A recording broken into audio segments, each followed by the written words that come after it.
Water pollution is the addition of some substances which degrades the quality of water so that either it becomes unfit for use. The fertilizers and pesticides that we use on our farms are dissolved in water, so some % of these substances are washed into the water bodies. Sewage from our towns and cities and the waste from factories are also dumped into rivers or lakes. Some industries also use water for cooling in various operations and later return this hot water to water bodies. The temperature of the water in rivers can be affected when water is released from dams.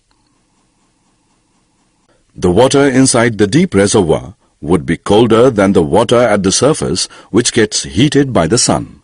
All this can affect the life forms that are found in these water bodies in various ways.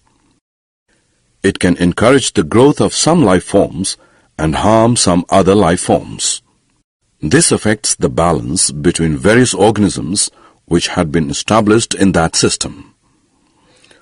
Water pollution causes following effects: the addition of undesirable substances to water bodies.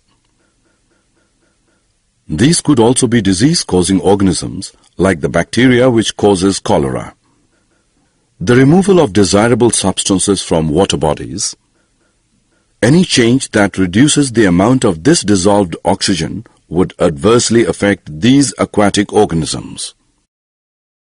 Other nutrients could also be depleted from the water bodies.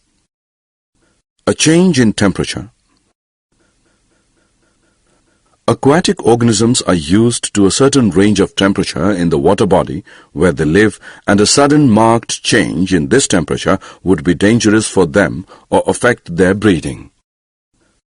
The eggs and larvae of various animals are particularly susceptible to temperature changes.